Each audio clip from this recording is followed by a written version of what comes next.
Good morning, everyone. Good morning. I am Luke Driscoll, and I am this year's Student Government President.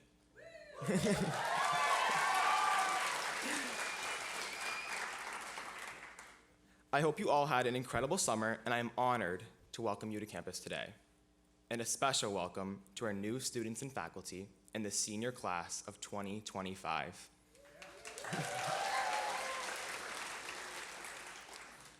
Through my experience at Thayer Academy, I've been able to explore the many opportunities and options available. And I have one piece of advice for everyone in this room. Don't be a picky eater. I often picture Thayer as a buffet. There are endless choices to explore and discover. You can compete in any sport, take an honors art class, or join one of our 52 clubs. Thayer's options are truly countless. However, I know that some of us are picky eaters and won't always try what Thayer has to offer.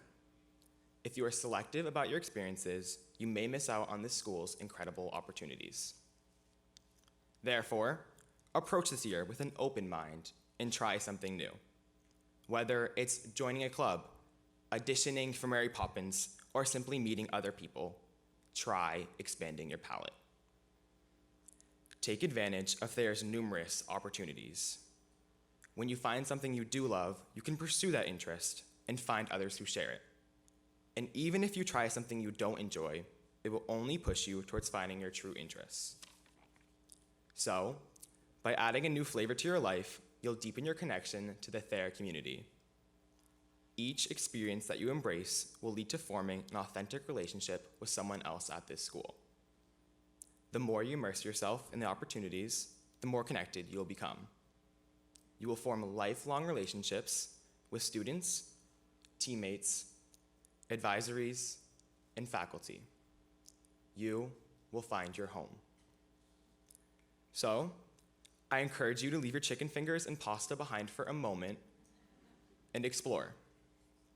Audition for the play, enroll in that honors class, try out for varsity, compete in puzzle night, sign up for Winter Wars games, or organize a bake sale. And faculty, sponsor that club, do a TA talk, meet someone you don't teach, or try a new food in the dining hall. Thayer is full of opportunities, so you better have a fork and a knife ready. Welcome, everyone. I'm so excited for a remarkable year. Thank you. Good morning. Good morning. It is great to be with you here all at the start of a new school year in community and in learning. As Luke said, welcome to our new students, faculty, and staff. Welcome back to our returning students, and welcome everyone to Thayer's 147th year. As I think about the start of the school year, and I imagine we're in the first hour of the first day for all of you, including new students, that there's a range of experiences and range of feelings right now that you're having on this first day. I want to share mine, having done this for a whole lot of years. I love these days. I love these first days. There's so much potential and potential energy. Every year that we start anew at Thayer, we're essentially a new school. We have new faces, new voices, new opportunities, new ideas that are coming into the mix. No school year, our school is different every single year. And yet, at the same time, that when we're reborn every school year, we're also tied to something that's pretty special, that all of us, no matter being tied together in this room right now, are tied to forever in our lives. And that's the 147-year legacy and tradition of this school. Generations of students and faculty and staff have sat, some literally where you're sitting right now, or have been in those classrooms or on those playing fields. And 3 years from now, we'll be celebrating our 150th anniversary at this school. And so just thinking for a moment about how today starts brand new in many ways, but we are all connected to generations of Thayer students and faculty and staff through all these different ways for all these different years. So 3 years from now, when we celebrate that 150th anniversary, 3 years from now, we will also celebrate for our longest serving faculty member, his 50th anniversary at Thayer. And I think that's something that we need to know and celebrate. And so I don't know if he's here this morning, but I'd like to take a moment to recognize Stephen Branfman, who will be celebrating his 50th 3 years from now.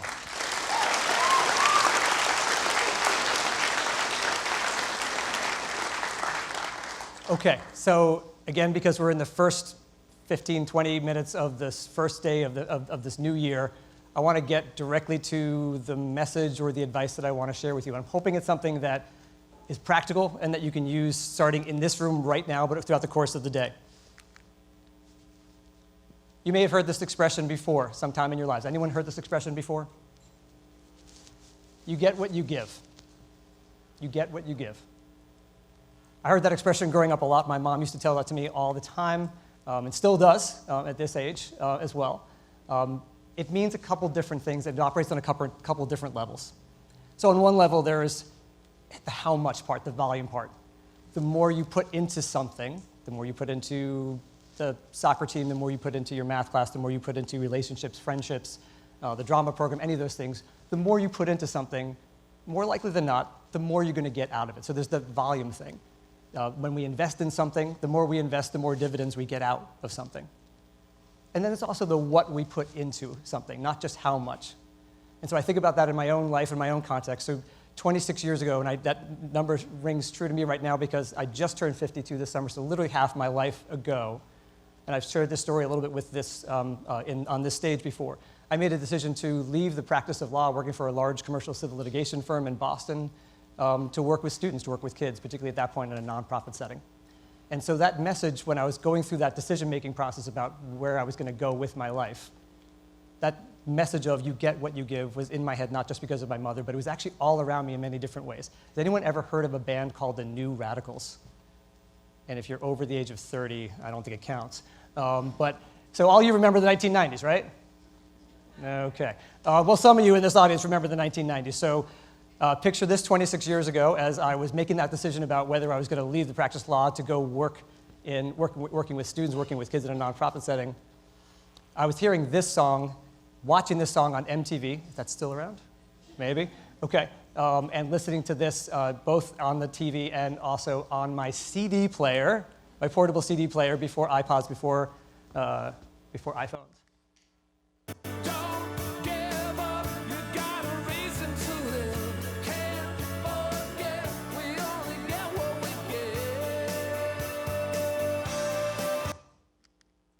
Okay, so the 90s clearly were all about shopping malls, wearing furry costumes, and putting people in crates in shopping malls. I don't have no idea what that's really about. The 90s were a very special time. But when I think about that time in my life 26 years ago, I was giving a lot. I was giving a lot of volume. I was working really hard. I was actually making some really good money, too. But in terms of what I actually wanted, what I wanted to get, was a sense of joy and fulfillment and meaning out of my work. And I realized no matter how many more hours I put in, I actually wasn't going to get that because I actually wasn't putting in the meaning and the care and the love into my work. And so when I think about this idea of you get what you give, it's not just about how much you put in. When I decided I wanted to put sort of heart and soul and love into my work, the only way I was going to do that was to put it into different work. And that ultimately led me to get things that I can't even begin to describe to you. Being in this space with all of you, being in this work, this is my 12th year as a head of school, has been incredibly valuable, incredibly meaningful to me. But I had to give not just a lot, I had to give something different in order to get what I was looking for. Okay, so when I think about that expression, you get what you give, I want to ask or invite all of you in this room, adults and students, to consider giving 3 things, or maybe giving more of 3 things, because you might do this already. And in turn, I offer you those 3 things as well, not just from me, but from this community. And so I want to talk about what those 3 things are. The first one is your attention. The second is your trust. And the third is faith. So let's go right into attention. I'm not sure if anyone's seen this phrase before, the idea that your life is what you pay attention to. It seems so thoughtful and intuitive and straightforward and commonsensical. But when I read this over the last year, it rang true and hit me in a really profound kind of way. We're surrounded every day in this community and in our lives and lots of different places with so many things, so much information, opportunity, people, ideas, activities, experiences. And if someone from the outside came here and said, okay, what does your life look like at Thayer? They might look at the website and look at the 52 clubs and activities and all the different sports we offer and the classes we offer and say, I have a sense of what your life is. But that's actually not true. Your life is only what you pay attention to. And attention's a really powerful thing. Your attention, the attention of the people in this room, is extremely powerful. How do I know that? I think we all know that in some ways, right? So when we think about, even on this very first day, how someone's attention today, when we're in the dining hall looking for a place to sit, when we participate in class for the first time, when we go out on the soccer field, and we're looking for the attention of our teammates and our coaches and our classmates, and new people who we haven't met before, and especially if we're a new person, anyone's attention, right? We know that has the ability to make or break our day, maybe our week, hopefully not our year. But we know there's something incredibly powerful day to day about who we give attention to and how we get attention back from people. But attention is powerful in ways beyond just our daily experience too. And how do I know that? It's because when I think about your attention, how incredibly powerful and what a gift it is. There are companies and organizations that their sole mission is to get your attention. They are spending billions of dollars because the most important commodity to them is your attention. And in some ways, we're all vying for your attention. I'm vying for it now on this stage. Your teachers, your coaches, your classmates, others will be vying for your attention. Attention is something that's incredibly powerful. And so I want to think carefully with all of you about what you do with that, because it is yours, it is a gift, it is precious, and people want it from you. So when I think about attention in those contexts, I also think about your attention is a choice. You are free to pay attention or not to anything, me, anyone else on this stage, anyone in the classroom. No one actually has the ability to control your attention. Even if we're deciding what we're going to share with you, if you're sitting in class or you're sitting here right now and you could be thinking or paying attention to what I'm saying, or you could be thinking about what you saw in Deadpool and Wolverine over the summer, you could be thinking about what's going on in class later today, you could be thinking about what you're wearing, you could be thinking about and paying attention to what's going on in the world out there, or politics, any of those things.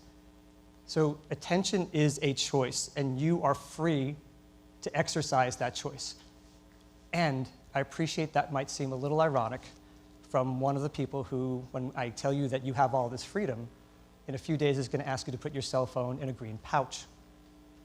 I appreciate that might not feel right, and I wanted to address that for a moment. Because the way I look at this, and understandably it's my way and our faculty's way of looking at this, which may be different from yours, I think one of the most important jobs we have here is to help create the conditions for all of you to pay attention to the things that matter to you most. To set those conditions, obviously, for you to learn and engage in the best possible ways. But more importantly, to go back to that idea of freedom and choice, I want to create an environment where you actually can exercise the freedom to choose the things that are most important to you. About a month ago, I asked, I think everyone in this community, and had several hundred people respond to it, ask you, what are the things that are actually most important to you at Thayer? And here's what you said. And obviously, you've seen word clouds before. When something is gigantically larger than something else, that means that is the thing that is repeated most. And so I see things like community and connection and academics and friends and friendship. And I think part of our responsibility on the attention front is to make sure that we are creating the conditions so that you can actually focus on the things that matter most. And this is what you told us, not what we're telling you. Because again, you get to decide what you're going to pay attention to. There's a time in life sometimes where distraction becomes what we pay attention to. And I want to be careful about that. If these are the things that you are saying are most important to you, I don't want to let distraction take over the things that are most important to you. Doesn't mean that distractions are bad. In fact, distractions can be great strategies for people who are addressing issues with anxiety or even depression or things of that nature too. Having distractions can actually be really, really helpful. They could take us out for the moment of some difficult things in our lives. But when distraction becomes what we pay attention to, it takes us away from the things that matter most. And I have to tell you, every one of you here in this auditorium deserve to have those experiences that you say matter most to you. And we're going to do everything we possibly can to let that happen for you. Another thing about distraction I wanted to make mention of, sometimes we're under this illusion that we can do a thing called multitasking. I thought I was really good at it. And I think of those moments where I've sat on the couch and been talking to people and had my phone and the TV on and my laptop on, and I thought I was actually doing lots of things and paying attention to lots of things. But it turns out, actually, I'm just switching really rapidly back and forth between tasks, actually not paying deep and full and durable attention to anything, because I'm going back and forth and back and forth. And so when I think about, for example, if I'm up here talking with you about you get what you give and distraction, and I just start throwing things on screens, and you maybe wondering, I've seen that before, I've seen that in a meme, and what's written on that meme, and then I go to this, and I say, oh, that was a great movie, or that's the highest grossing R-rated movie domestically right now in history, and oh, that's really great, I wonder what they're going to do with the MCU. And then I just keep throwing more things in front of you, and I'm thinking like, the King LeBron, and when's he going to retire? And this is really funny, and by the way, I do get too many emails. We all get too many emails. But then if I just throw anything else up there, and okay, you're thinking if you're going into calculus, or you're maybe before that too, thinking, well, what is this?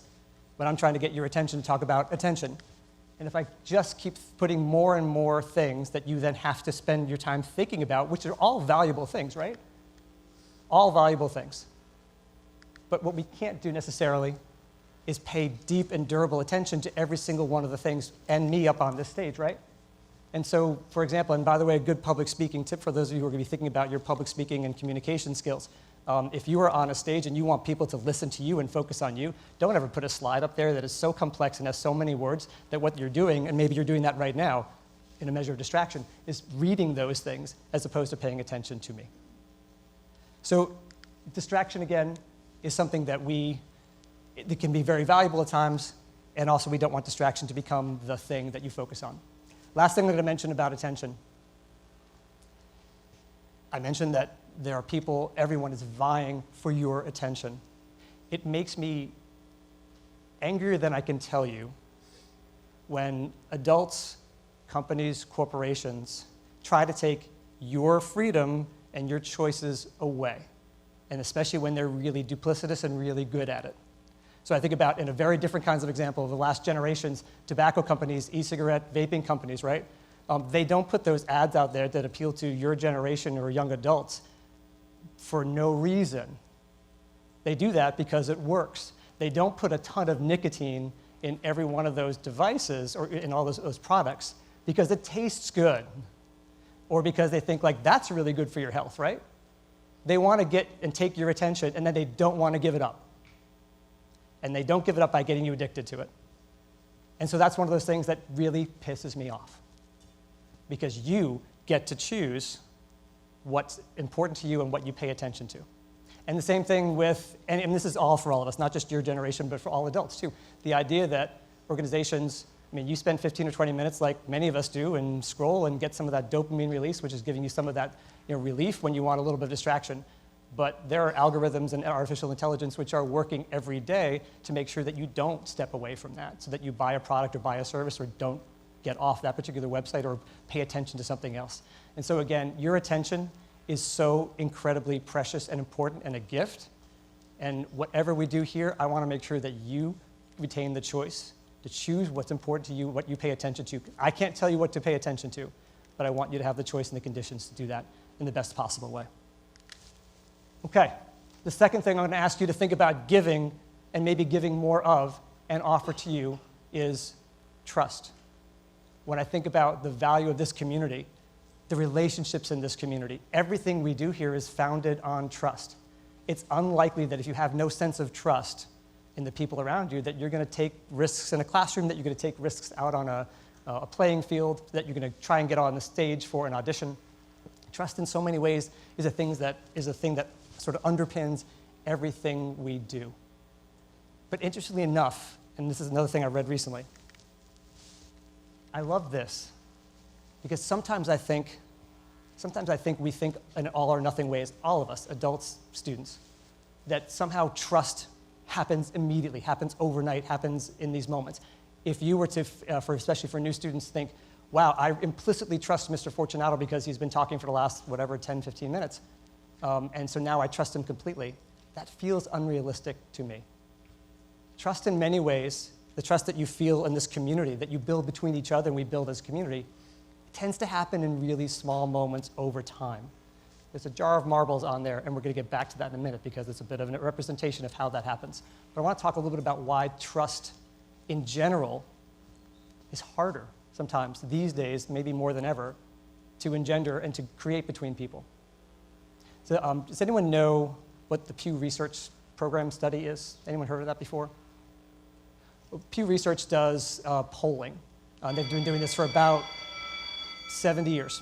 And they look at things like, what's the level of trust that people have in the United States in the federal government to do right by them? And so they asked a question and said, how do you mostly or entirely feel that you can trust the federal government to do right by you in this country? In 2024, what do you think that number was? Call it out. Anyone? More than 50? Less than 50? Less than 40? Less than 30? Yeah, so 16%. There we go.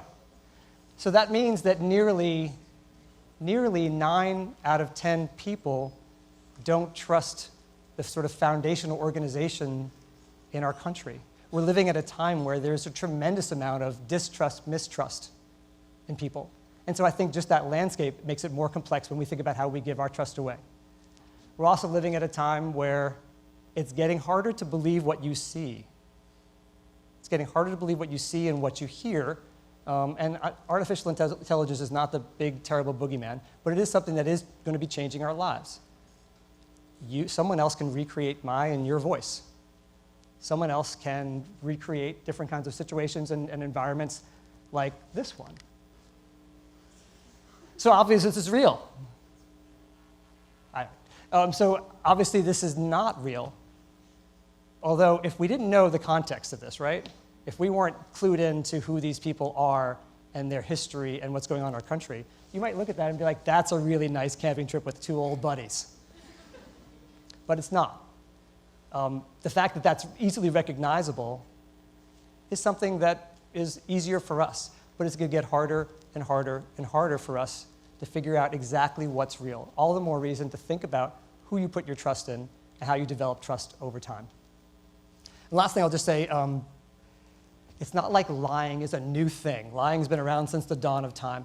I feel like it's different in my lifetime now than it was years ago, that people, particularly in the public sphere, lie with such impunity and just be like, yeah, I lied, who cares? That feels different to me. And so when we think about building trust across this community, across this country, across this world, when people lie and lie really well and then say, it doesn't matter if I lie, that makes it harder. And you're talking to someone who, back in 3rd grade, I was a profligate and very successful liar. So much so that I had to both compose and recite a poem about the terrible things about lying in front of my 3rd grade class. I have since tried to reform myself in lots of different ways. And so when I think about how you build trust here, little bits at a time, one of the ways you do that is you continue to show yourself to be trustworthy and to not lie. I made a promise on my very first day here at Thayer, and I'll make that promise again to all of you. I will not lie to you. I will not lie to any one of you. There may be things I cannot tell you because of the nature of my job and how I respect people's privacy and dignity and integrity. But I won't lie to you. And I think that's really important. And I ask you to consider giving that gift to other people. So when I go back to, let me get off of these guys. When I go back to the idea of trust being built over time, there are things you can do right now, today, in the next minutes and hours, to little bits build trust in small ways between one another and to build trust for this community. So I asked several faculty members who are on the wings, I think, here, to come up and just give you a couple pieces of advice, little bits of advice. What's one small thing that you can do to add to the marble jar as we think about marbles increasing as a manifestation of trust? How can we add marbles of trust to this jar? So I'm going to ask those faculty members who agreed and volunteered, I'm going to ask them to come up here. I'm going to give them a microphone. Please don't be shy. I'm going to give you a marble, too. Ms. Hines. Yes. Here's a marble for you. Thank you. There you go. I can remember that every person that I interact with has a story that I don't know and treat them with the utmost compassion at all times. We'll give it to Mr. Kramer. Oh, sorry. Mr. Walsh, here's your marble. Thank you. All right. Follow through on your promises. If you make a promise, do your best to keep it. It means something to people.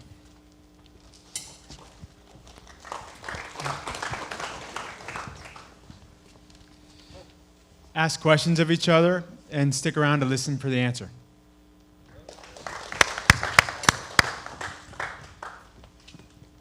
Trust is something that's built one moment at a time. We don't know other people's stories, so take a moment and remember we don't know what we don't know about others, and listen with empathy.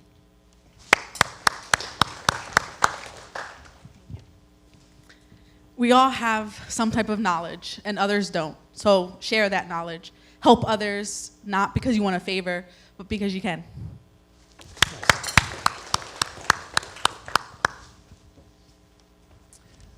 Call people by the name and use the pronouns that they want you to.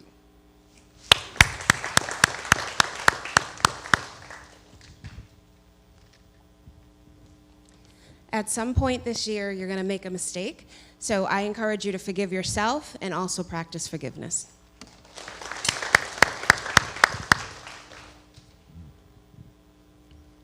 Bet on yourself. Trust yourself. Trust yourself to do what is right, especially when no one is watching.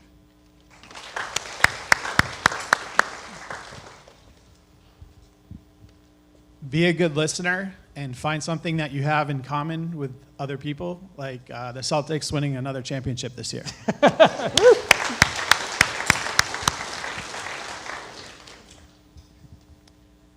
Reach out to your friends, your teachers, your coaches when you need help, and be that helpful friend when someone you care about needs help too.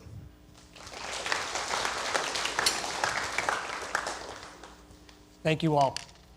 So think about how you continue to build trust, give trust, and take trust in. Last thing I want to talk about before we end up is the idea of giving faith. And faith is different than trust. Trust is something that is built over time, that there's evidence.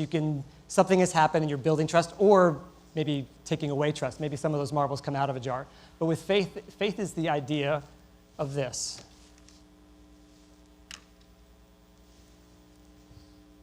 It's the idea of seeing that first step, taking that first step, but not knowing where the staircase ultimately is going to lead.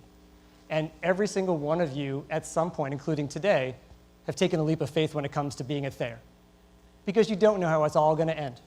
You don't know how that calculus class is going to go. You don't know what the varsity field hockey team is going to be. You don't know how many wins or losses you're going to have. You don't know when you get on the stage to audition how it's all going to go. Every single one of you takes leaps of faith every day.